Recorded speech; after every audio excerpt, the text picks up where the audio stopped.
And now you can see the Backseat Mogul Show in all its video glory on our YouTube page at roughedge.tv.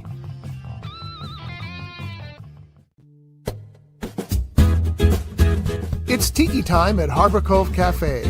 Dive into the tropical paradise at the end of Spinnaker Drive in Ventura with vibrant drinks, delicious bites, award-winning fish and chips, and more. Now featuring extended hours and happy hour, Fridays from 2 p.m. to 8 p.m., Saturday and Sunday from 2 p.m. to 4 p.m. Harbor Cove Cafe, the hidden treasure at the end of Spinnaker Drive. Visit harborcovecafe.net for more information. Showbiz is a cruel and shallow money trench, a long plastic hallway where thieves and pimps run free and good men die like dogs for no good reason. There's also a bad side.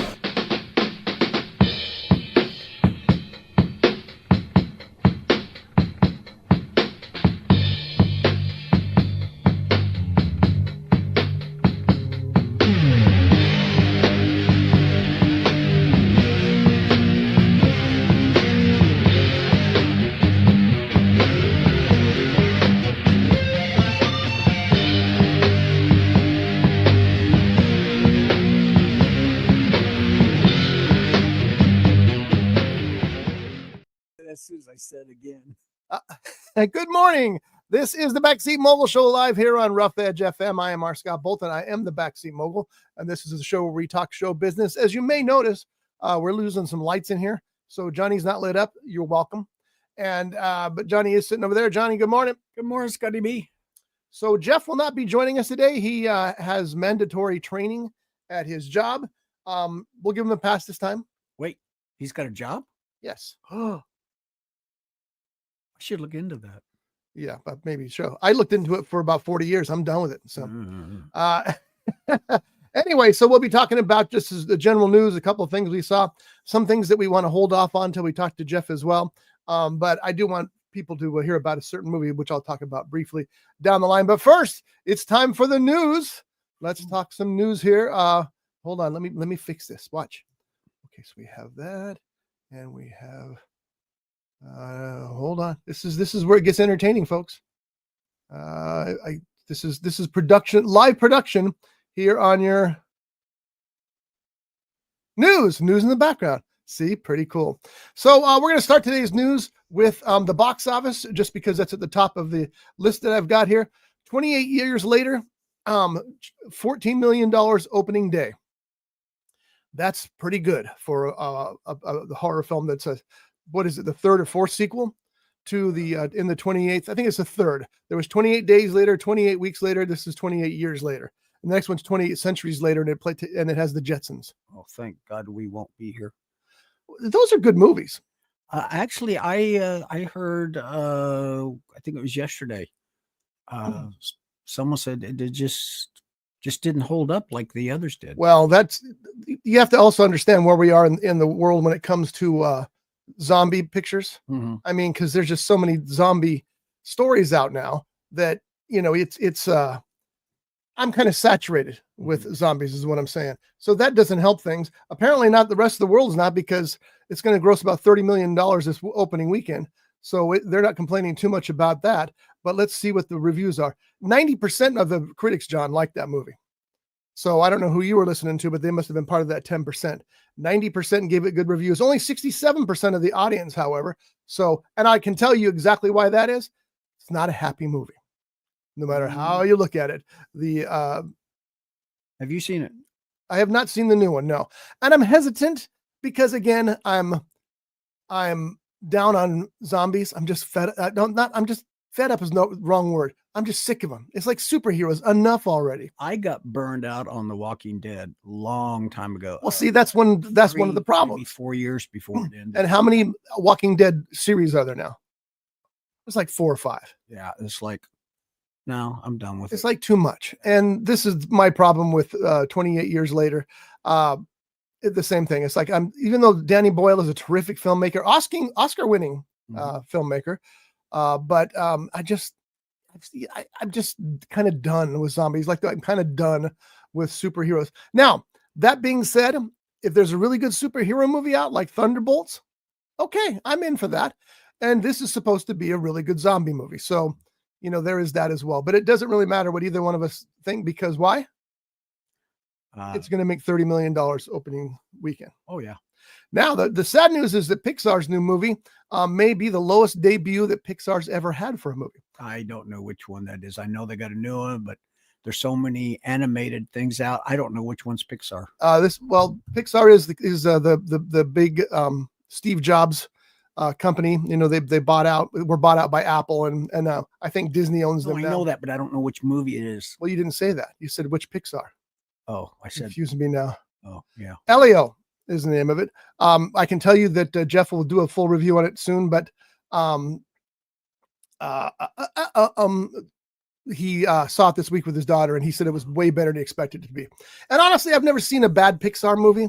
I've seen some that are less than others, but I've never seen a bad one. But let's see what its numbers looking at for now. They keep talking about the big success of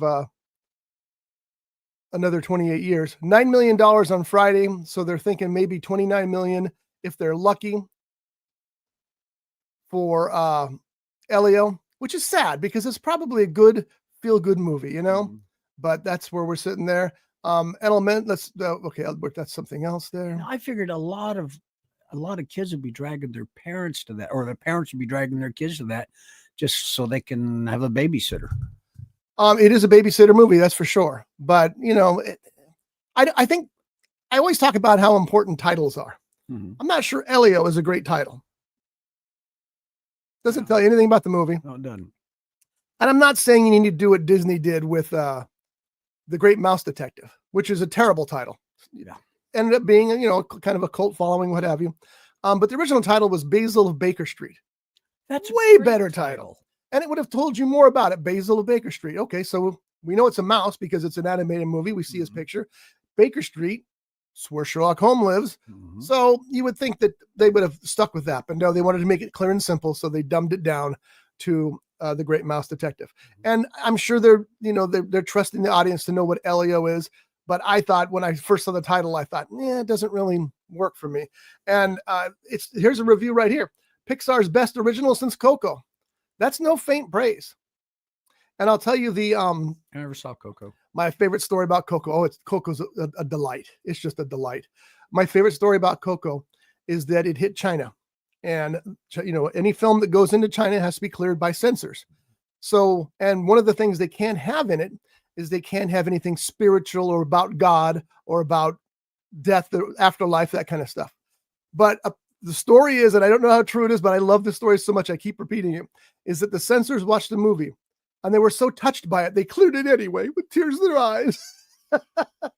God, I want that story to be true. I wish I could remember what it was, but Billy Connolly, in one of his stand-ups, he tells a story and he starts out by, I pray to God this is true. It's the way he builds it. I can't remember what the story was, but it was, I just remember. That should be your reaction to everything you read on the internet. It's like, oh God, I hope this is true. Oh God, I hope this isn't true. And then find out whether it's true or not. Just don't take one man's word for it. But it's the way he delivered it. It was hilarious. Yeah. Well, Connolly's a pretty funny guy. Oh yeah. They are rebooting Highlander, as we all know. Henry Cavill is going to be starring it. They have just signed, wow, I just saw something very interesting about it. Russell Crowe will also be in the film Highlander.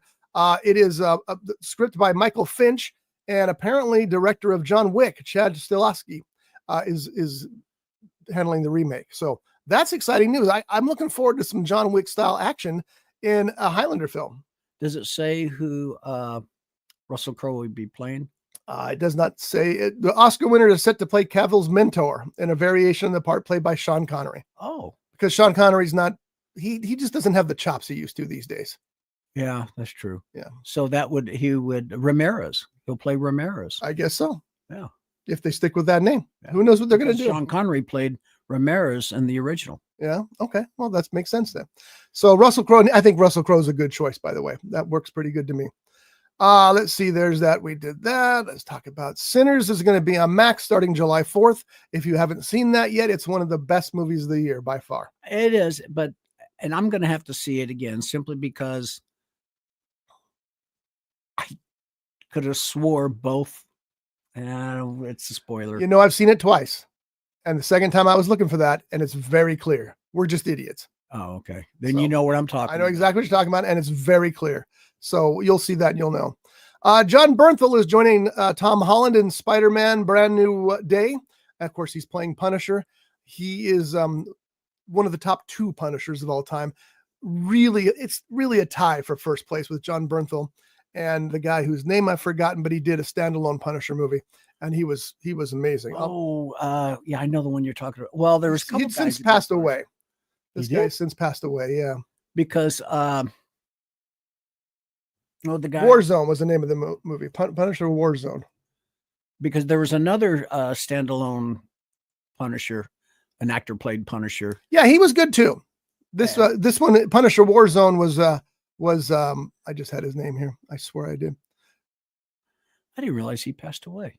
Yeah, it's sad, but it is true. You know, I wish they'd get this back together. Ray Stevenson. Ray Stevenson was my favorite Punisher. But again, John Bernthal, they're close tie. They're real close tie. You're talking about Thomas Jane. No, Not Thomas Jane? no. The guy that played the Russian in one of the Rocky movies. That's and very 2 helpful. of the Rocky movies. Oh, Dolph Lundgren. Yeah. Yeah, I was one of the first ones. Yeah. That's true. Yeah. I think his was a standalone Punisher. Well, only because it didn't do well at the box office. But John Bernthal's Punisher is just, He's scary. oh You yeah, don't want to mess with that guy. he's great as Punisher. He absolutely is. So I'm excited that he's in a new Spider-Man film. And, you know, I just started watching Marvel movies again because I feel that I've missed so many of them that I'm kind of out of the loop on things. Like when Thunderbolt started, I didn't know half of the characters that were going on in him.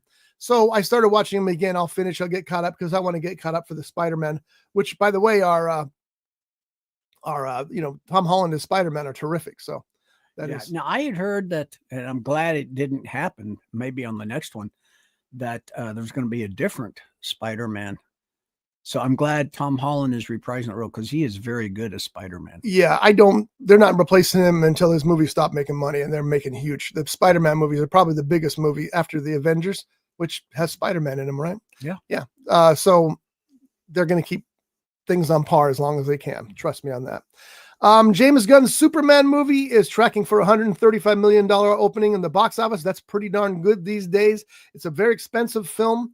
So, that's to consider. It has to have legs to keep going. Is this just called Spider-Man or does? No, it's not Spider-Man because it's Superman.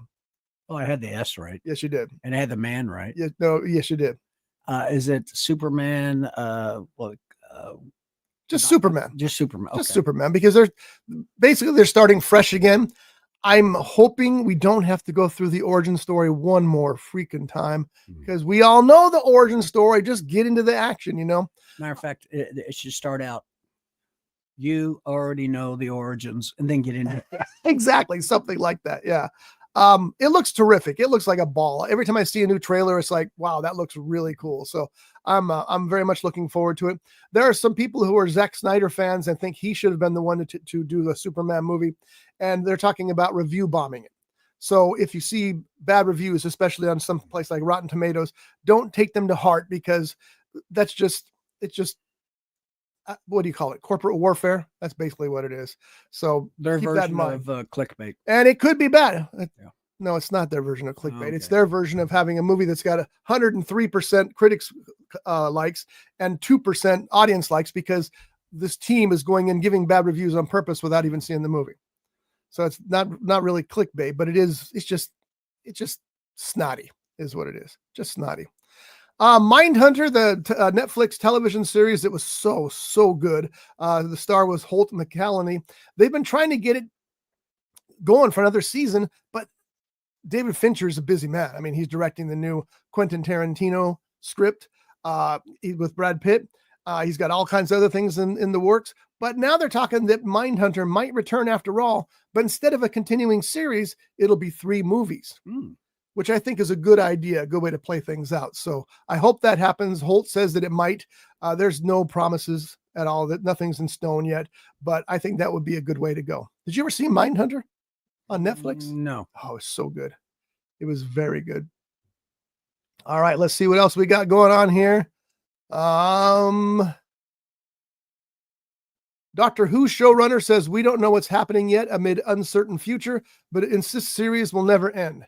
Do you want to be the guy who canceled Doctor Who after 50 years? Oh no. I don't either. I would, you fix it. You fix it. And they've always done that. They've always fixed it. But yeah, you don't. I got caught up in Doctor Who. I never really watched it, back in the 60s, 70s, 80s. I started watching it when Eccleston Yes. played Doctor Who.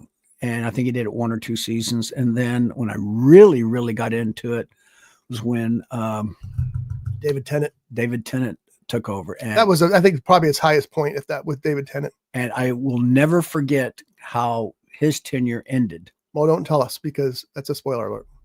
It was so long ago. I haven't seen it. So don't tell us.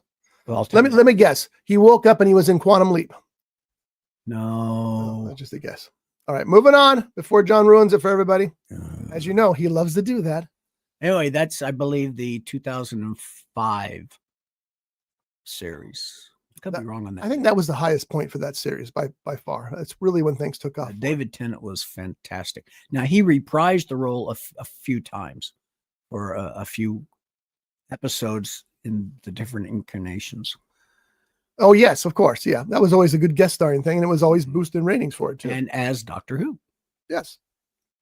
They're making a movie of Dragon's Lair. Do you remember Dragon's Lair? The name's familiar. It was the first laser video game. He used laser disc images to play the game, so it looked like almost like a cartoon rather than a video game.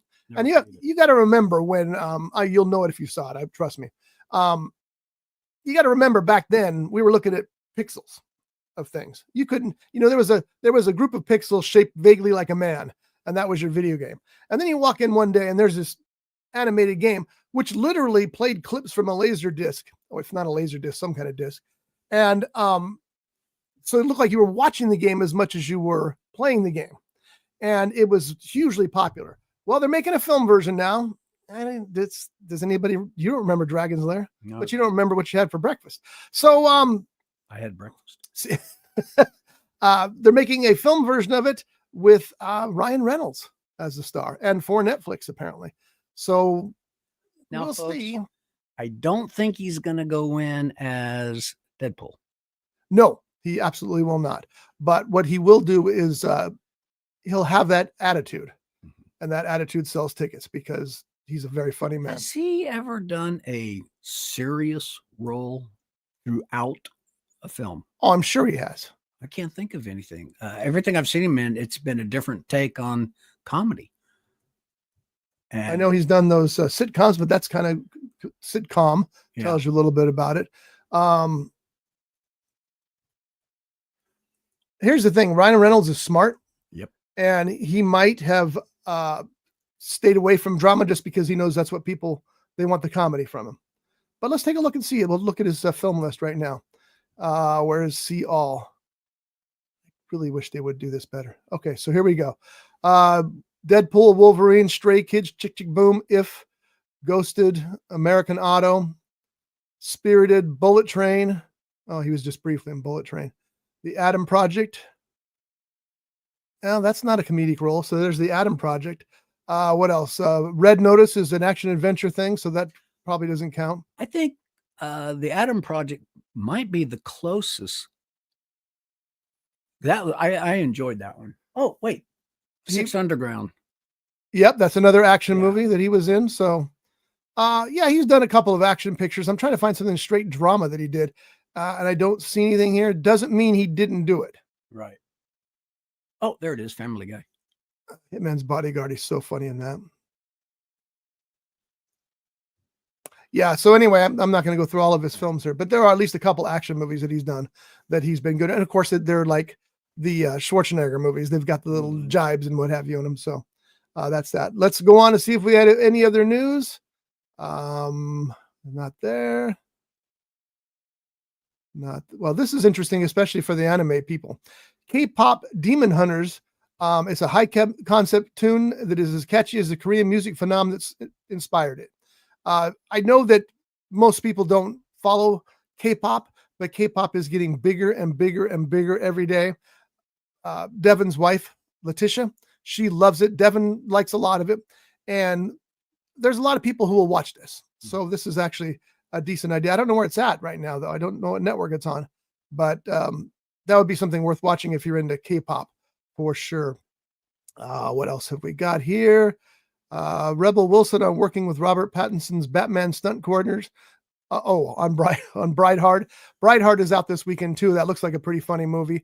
My wife's not a big fan of Rebel Wilson, but we're going to go anyway because she is a fan of the filmmakers who did a very funny comedy about a wedding before, which I can't remember the name of, but it was very good. So she has really, really turned herself around. Yes, very much so. Anyway, so that's pretty much it for the news at the moment. I think I've got through everything here that I can go through. Jack Betts, actor in spaghetti westerns and Spider-Man, has died at the age of 96. So unfortunately, I remember what he played. There's that. Superman's coming to theaters soon. Now let me tell you about this real quick. Oh, go ahead. What would you have in mind? So you passed over Fantastic Four. Yeah. Because I was reading, I was trying to get some information on that last night. And it's telling me, one of the things I read was telling me who some of the cast members are. And I'm going, no, John Krasinski is not. Were you looking at the right Reed Fantastic Richards. Four movie? Yes. Because there's correct. dozens of them. I mean, there's like 12. I know that. And then they're talking about how Zac Efron is the flame on the torch dude, whatever his name is. It's like, no, that's not that movie. No. Because I've Where already. were you looking at it at? It's on the internet. Oh, thanks for that. That's big help. So I'm going, did I miss a movie? Maybe it was one of those. Did Krasinski play Reed Richards in any as an offshoot for some movie? I'm not that I'm aware of. Like maybe Doctor Strange. Again, not that I'm aware of, but I'll have to look it up and see. John Krasinski, Fantastic Four. Let's see if we can find that.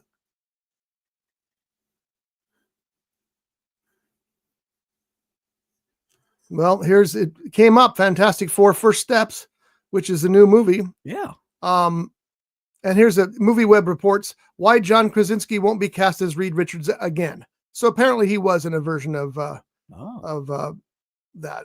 Okay. But I don't know which one, and I'm not going to hunt it down right now. It's probably because they shot it in the UK, and the fact that a lot of the UK people do not agree with the fact that he married Emily Blunt, who is English. This goes back to an interview Krasinski did on some interview show, and where he went to England to visit his wife. When he goes through customs, they ask, your name is John Krasinski, looking at the passport and all that. And are you here for work or pleasure? And he says, pleasure. I'm here to visit my wife. Oh, and who's your wife? He goes, Emily Blunt. And the English guy goes, you're married to Emily Blunt? You? And it's the way he delivered it. It was hilarious. Yeah, I never heard that story. Yeah. But I like John Krasinski a lot. Last week we talked at the very last second about the new Mike Hammer series coming with Matthew McConaughey. And I expressed my concern because Mike Hammer is definitely an urban, big city detective. Oh, one of your favorites. Yes. He's New York. McConaughey, not so much. McConaughey's, if anything, closer to Southern California than New York, which are polar opposites in many, many ways.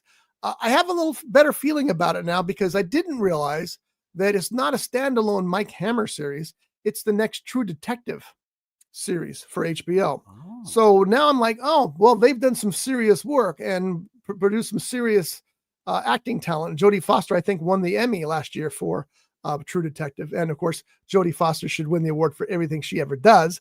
But I feel a lot better about it now. It's like, I think that the people who make True Detective get Mike Hammer probably better than Matthew McConaughey did. But Matthew McConaughey, also a big fan of Dirk Pitt. We had dreams of working with him when we were trying to get the Custer films produced. Didn't happen. Kind of slipped away from us, and he continued on. And he wasn't the worst choice for Dirk Pitt, but he still wasn't Dirk Pitt. Didn't these two do a who's two? I'm just talking about one. I'm sorry. Yeah, you took it for you went to the picture again, didn't you? Yeah. Matthew McConaughey and Woody Harrelson. Woody who? Harrelson. Woody Harrelson. Oh, what I remember him when he was in that bar show with Cheers. Yeah. Cheers. I'll drink to that. No, Woody Harrelson and Matthew McConaughey, didn't they do at least one, possibly two miniseries for True Detective? At least one, and it was excellent. It was weird and bizarre, like a lot of the True Detectives are. That's what'll be interesting also, because the Mike Hammer should be pretty close to the cuff, hard-boiled detective material. And I'm going to tell you guys a scene from a Mike Hammer novel. I'm not sure which one it's from.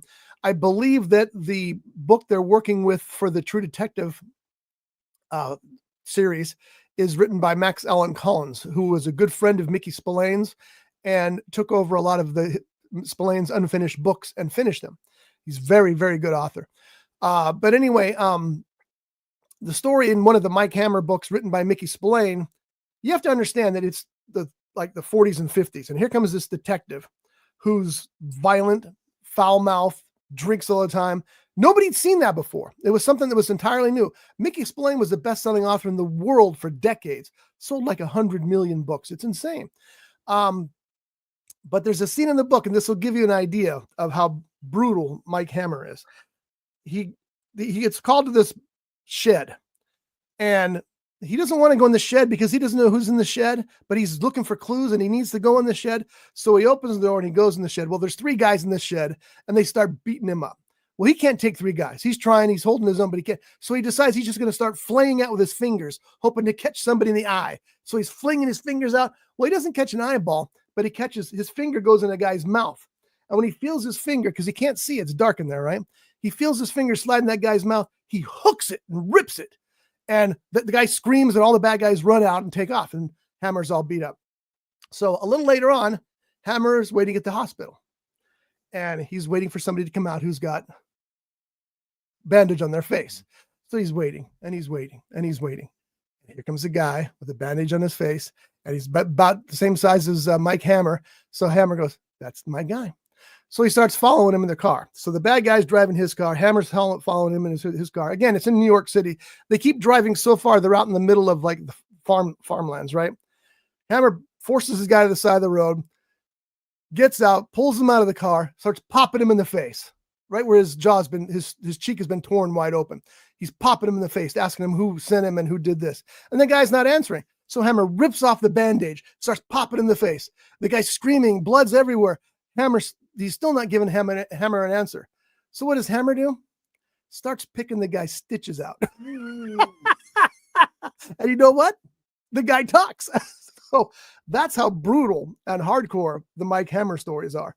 And you can imagine in the 50s reading that going, now you read it's the same thing. Holy crap. But man, my first Mickey Spillane book, the one that turned me into to my favorite author at the time, is Vengeance is Mine. Why did all of a sudden sound weird? Anyway, the opening line in that book is, "The guy was dead as hell." I was sold instantly. It's like, yeah, this is the kind of writing that I want to read. I didn't realize, or I had forgotten that takes place, that Mickey Spillane stories took place in New York, because I remember watching the Stacy Keach Mickey Spillane series, and for some reason I thought those took place out in California. Well, they were all shot out here in California. I don't remember if it was set here in California, if it was set in New York and just was using New York either backgrounds. LA or San Francisco. And where was the last season of Stacy Keach's Mike Hammer shot? Ventura, California. Oh yeah, I knew that. Yep. Is that when you became a Stacy Keach fan? Yes. I mean, I was a fan before, but his Mike Hammer's still the best. Yeah. His Mike Hammer's still the best. And I was, like I said, I was a fan before because of some other work that he had done, but I don't know that he was, I held him in such esteem until I started watching that. And then you start seeing him in other things, and it's like, The guy's a legend for a reason. Stacy Keach was amazing. I wonder what would have happened if he hadn't got waylaid with the cocaine problem that he had. He almost went to jail for having cocaine, trying to get in a plane in the UK. And it canceled the series. I mean, the series was over after that. And I wonder, if it would have kept going, even though it got shoddier and shoddier and cheaper as it went on, especially the Ventura episodes. They're really shoddy, but it's still fun to watch because it is Mike Hammer. Besides, I started to say Stacy Keach. Besides Stephen King, who is your favorite author? Robert B. Parker is still my favorite author. He writes the Spencer novels, the detective Not Peter novels. Benchley? Well, Peter Benchley is one of my favorites, but who wrote your favorite movie? Yeah, but he's only written like 4 or 5 books, and he's dead. So unfortunately, that's not going to be much more from him. Robert B. Parker has written 75, 85 books, and he's invented characters like Spencer, like Jesse Stone, like Sonny Randall, and all of those books are just excellent books. So yeah, I'm always going with Robert B. Parker. I have a handful. He's no longer with us, but I started to say Vince Gill. Vince Gill also writes some very hardcore detective. Vince Flynn. Yes, he was good. He was very. What's his character's name? Yeah, I keep getting his characters confused with somebody. Did he do the American Assassin? Gosh, what was his name? Oh, Mitch Rapp. Yeah, Mitch Rapp. That's his character's name.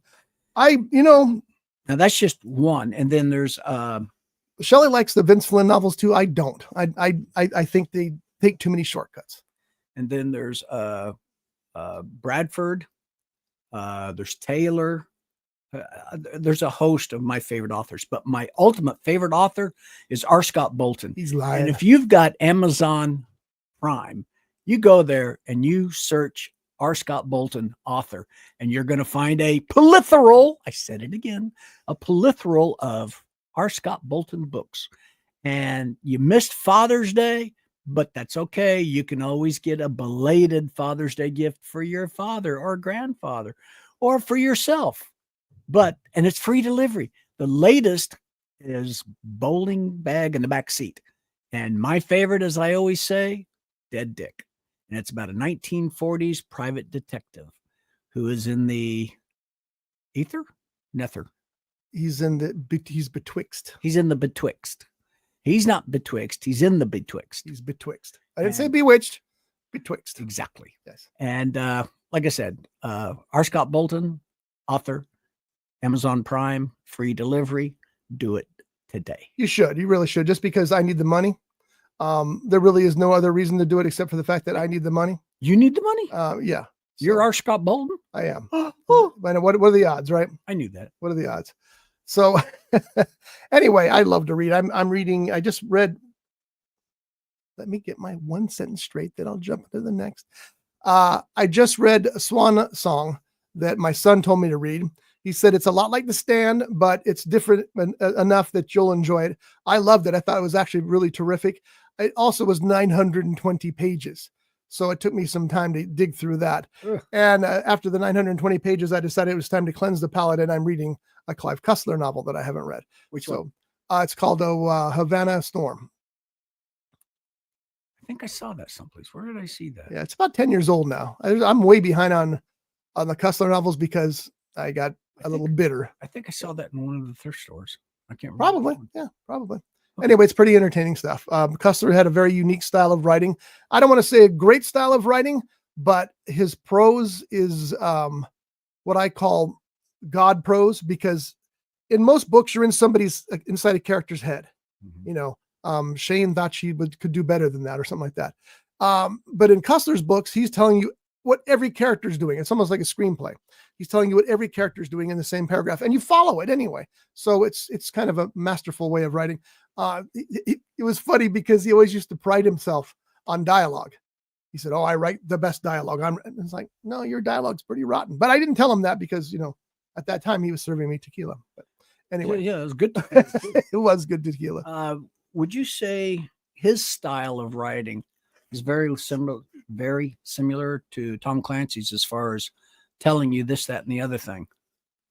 Yes, to a certain degree. I mean, Cussler novels all took place in the near future. They were never took place in the year they were published. They were always like 5 years ahead. So there was he could create things that didn't exist then, but wouldn't probably in 5 years. It's the way he would tell certain things, like really get you into what's happening. Yeah, well, Cussler's very good at that. That was one. He said he loved to write the novels. He hated to research the novels.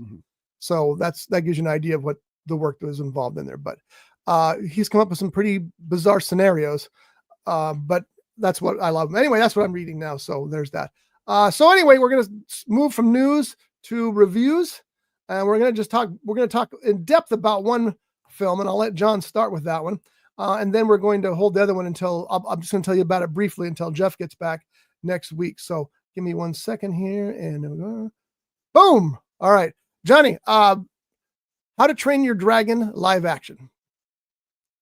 I thought we were going to wait for Jeff on that one. Nope, that's the other one. Well, I We know. had this conversation. You've been taking too many drugs. Or not enough. That's also true. I enjoyed the animated movies that came out quite a few years back. I was looking forward to this one, so I said I was looking forward to this one. Yep. I'm so glad I went and saw this movie. I thought it was great. And if it is snubbed come Oscar time, then the whole place is rigged. I know I stole that line from something. What's I it thought going to that win an movie- Oscar for? I don't care. As long as it's at least nominated. I thought it was phenomenal. I really did. Gerard Butler reprising the role as the That was fun. yeah. How do they make Gerard Butler look so huge? well? I mean, I know he's big, but man, well, when he took off the fur, he wasn't so big. he's still pretty big. Well, yeah. He'd kick your ass. What duh. I'm just saying. I used to say your wife could kick mine. Well, she could kick all of us. That's true. At once. But he did the voices in the animated movies, so it was really cool to see him actually doing the live action part. So I really, really enjoyed this movie. Now, you said something to me that the actor who played Hiccup, Yes. he is the grandson or great grandson, and I couldn't find that any place. No, I told you that I felt like he was. Oh, I didn't say he was, but that's who he reminded me of Anthony Perkins. Ah. He reminded me of Anthony Perkins. And his name, by the way, is Mason Thames. Thames? I don't know. And he did play Hiccup, and I thought he was terrific. I thought he was really, really good in there. I like Gerard Butler. I always like Gerard Butler. And for some reason, I've watched like 3 or 4 Gerard Butler movies in the past couple of weeks. I don't know why. I watched Plane, and it's another one that he was in, Den of Thieves 2, and then this one. I just happened that they plopped out in front of me. And don't forget, he was great in 300. Yes, but I didn't watch that within the past couple of weeks, is which the Well, ones I I know was that, but talking I had about. to throw that. Yes. Well, Gerard Butler was great. I mean, the first thing I remember seeing him in was Phantom of the Opera. And I wouldn't have thought I remember that. he was the first musical Phantom of the Opera Really? in the movie. Yes. Did he play the Phantom? No, he played a little frog. Of course he played a Phantom. Well, no. There's the hero. Oh, I can't remember what that character's name was. But he was on stage or in the movie. No, in the movie version. There, see right there. Phantom of the Opera from 2004. And that was Gerard Butler played the Phantom. Joel Schumacher was the director. Emmy Rossum and Patrick Wilson were co-stars. But yes, that's the first time I remember seeing Gerard Butler, and I was impressed. Especially with all the other actors that played that role. I mean, I'm not going to go through the list right now because I can't remember them all. But even Paul Stanley from Kiss played the Phantom I didn't know that. on a production up in Canada. Yeah, I would have paid to see that. That'd have Now, been fun. I saw the opera at the Amundsen Yeah, me too. back in the 90s. Who didn't? I think that was the thing to go to back then. I can't remember who played the Phantom. It might have been Michael. I can't remember what his name is, but it was great. That was so good because the guy that played the Phantom In the earlier operas, he played the Michael Crawford. I believe he played the. You read that the off hero. the screen, folks. Yes, I did. I believe he played the hero in the original. Plus, he was also Condor Man. No, really? No. Really? So Michael Crawford was the original Phantom, originating the role in 1986.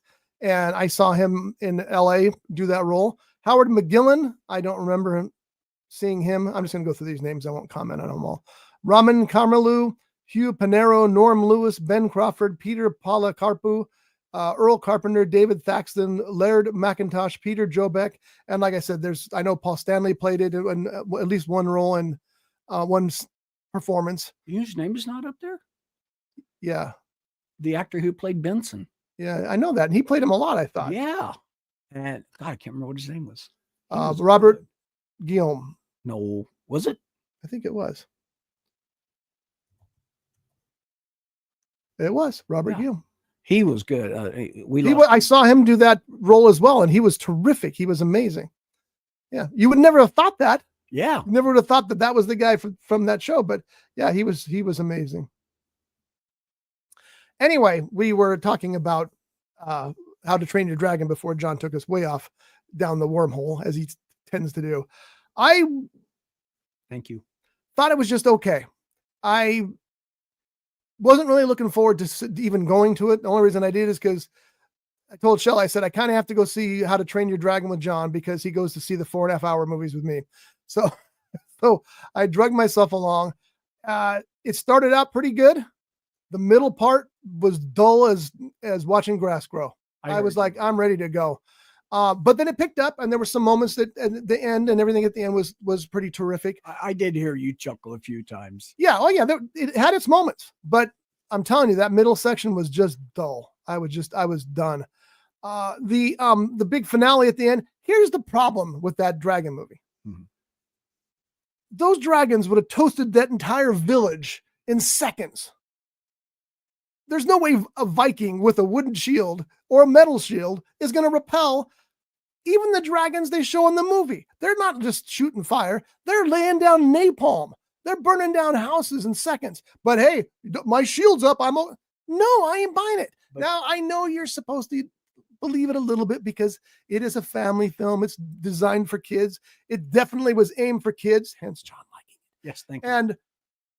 But it just did not, as a man of my age, without children young enough to go see it, it didn't do a lot for me. It was okay, but it wasn't terrific. I'm curious what Rotten Tomatoes it ended up with. 77%. See, I'm good with 77%. If I was giving a number to that movie, 77% would be a good number. Look at popcorn. Yeah, I know, but you can't trust that anymore.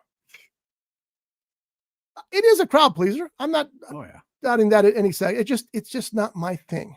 You know, I would rather have watched Jurassic Park. I'm looking forward to Jurassic Park. Yeah, so, and also I'm not a big fan of these live action remakes anyway. They're just money grabs. I agree with you, but this is one I was really looking forward to simply because I did see the earlier animations, which I don't remember how long ago that was, but I thoroughly enjoyed that. Maybe it's got to be up for some kind of maybe. Do they have a special category for animation at the Oscars? Well, there shouldn't be any animation. It's a live action film. That's the other thing. They should call it for what it is. It's a 60% live action film. It's not a live action film. It's 60% live action. 40% is clearly CGI. See, that's my problem with those kind of movies. I can't think of anything it would be Oscar worthy for. Not anything. I've seen better special effects this year already. They were great. Don't get me wrong. They were very good, but this isn't Oscar level. I don't think in any level whatsoever, but that's just my opinion. And yours, I know you have yours and yours is wrong. So, no, mine doesn't count. Right. That's right. Yeah. No, it really doesn't. Neither is mine. Wait, what? Our opinions don't count because Except to us. we're not the ones who are going to theater. There may be people who listen to us for our opinions, and if so, we apologize in advance because, as I've told you many times, if you hear it on this show, it's probably wrong. So just be aware of that. Listen, The other thing I didn't. Kids, take your grandkids, take your nieces, nephews. They will thoroughly enjoy it. 100% agree, except maybe that little part in the dull part in the middle. The one thing I was disappointed in, there was one thing, and that was, should we say spoiler alert? I don't know. Is it a big spoiler or just something that happens? Oh, it's big. Then you don't need to say it. No, You probably know what I'm talking about. I don't, but you can tell me off air. Okay. Anyway, I know they pulled it from the original design. I don't like the design of the dragon, the main dragon. It looks like a giant bat. And well, isn't it called Nightwing? It's designed to be cute. And it hangs like Night Fury. No. It hangs like a bat when it sleeps. And well, look at its wings. Give me the dragons from Game of Thrones. Or the world's greatest. Who's the world's greatest dragon? Oh, that would have been the world's greatest dragon of all time. Puff? No. No, that would have been, and Sean Connery voiced him. Nope, it wouldn't be. Oh, it would be Godzilla. Come on, man. I didn't consider him a dragon. Does he spit fire? Well, yeah. Does he fly? Well, yeah. Okay. No. Yes, he does. I've seen him jump. You've never seen him fly? When he tucks his tail up like a little embryo and shoots fire and then sails into the air and flies? He shoots fire out of his butt. No, not out of his butt. That'd be a whole different movie. No, I've seen him jump, but I've never seen him fly. Well, you're about to get your wish.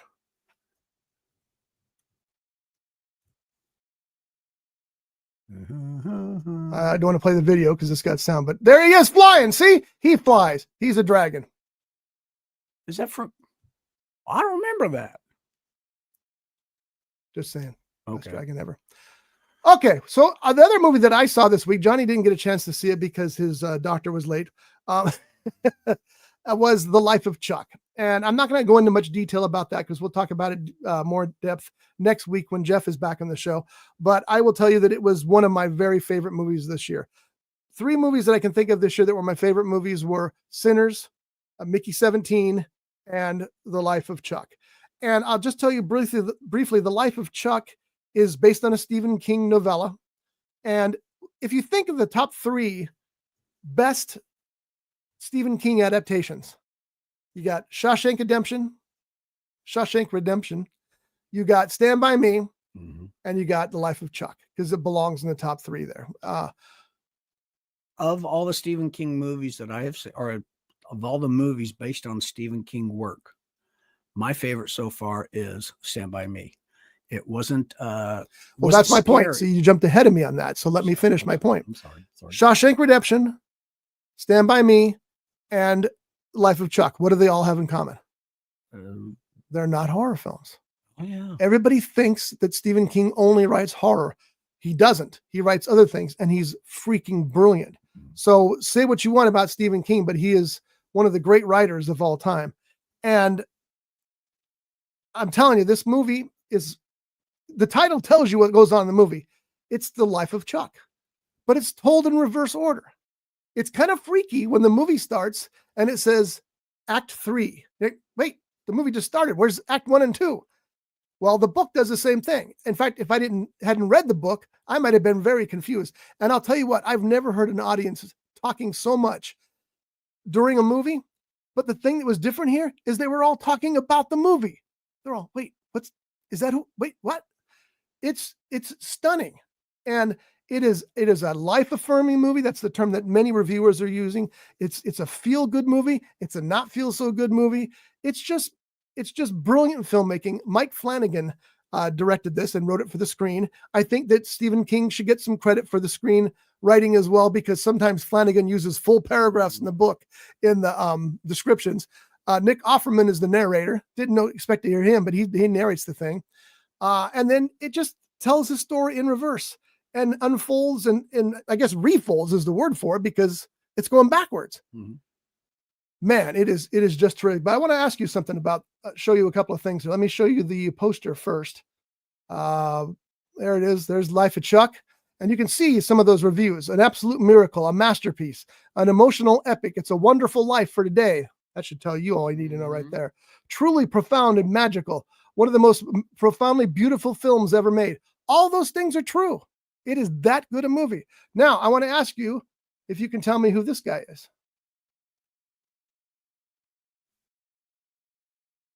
Because Shelley didn't recognize him. He reminds me of Luke Skywalker. Mark Hamill. Yeah, that's in that pose, that with his head down and his eyes look at. He reminds me of Mark Hamill. Yeah, it's Wilford Brimley. That's Wilford. Wait a minute. No, it's Mark Hamill. It is Mark Hamill. The mustache is Wilford Brimley's. The glasses are Wilford Brimley. But it's Mark Hamill. So He plays the grandfather in that, and he's amazing. He and Mike Flanagan have a mutual love affair. I think Flanagan said that he can't imagine making anything in the future without Mark Hamill in it. And Mark Hamill said anything Mike Flanagan is directing, I want a part of. So you're probably going to see a lot of their work together. And Flanagan is one of those guys who gets Stephen King. Not many people do. What's the mistake they make? Oh, it'd be better if we did this. No, it wouldn't. Stephen King knows how to do it. Don't change what's already there. And they don't. And so he also gets the fact that he gets Stephen King, but he's also just a unique filmmaker. This movie's a lot of dialogue and a lot of scenes that go on far longer than they should, but you're kind of glad that they're going on as long as they could. It reminds me of the opening scene, and only in the number of words used, of Inglourious Bastards, where they're talking about milk while they're hiding the Jews down in the cellar so the Nazis don't get them. It reminds me that movies can be carried by dialogue, and this movie is mostly carried by dialogue. That being said, amazing special effects. He uses starscapes to take your breath away, to give you a sense of wonder. It's just an amazing film. And like I said, we'll talk about it in more depth next week when Jeff is here, but I'm trying to get people to go see it. It was a pretty inexpensive film to make. I think they said they kept the budget at below $5 million. So a lot of the stars said, I'm working with Mike Flanagan. I'll do it for $5. Probably for minimum. For our Ventura County residents who listen, right now it's only showing at the Cinemark downtown Ventura on Main Street. Yeah, and it'll probably be pushed out soon by Blockbuster. So go see it as soon as you can. You don't want to wait for, it's another one. You don't want to wait for a television because it won't have the same effect on you. It just won't. So go check out The Life of Chuck. One of my 3 or 4 favorite movies this year so far. So, and way up on. I'm going to try and see it depending on my schedule. Maybe Tuesday. Yeah, you should. But we have to go see the Phoenician Scheme too. Oh yeah. You got to figure that out. So, all right. Last thing here we got for today is my buddy Devin sent me a trailer. And in the trailer were sand crabs that grew to the size of pots and beyond. And they attack your face like they do, like the aliens do in the Aliens movie. Don't get that look in your face. No. That's not what I thought you said. What do you think I I said? thought you said Sam crabs. I'm going, Yeah, no, sand crabs. And when these guys get in your face, they just start digging. So they start digging and blood just splattering all over the place. So the movie was called, strangely enough, Crabs.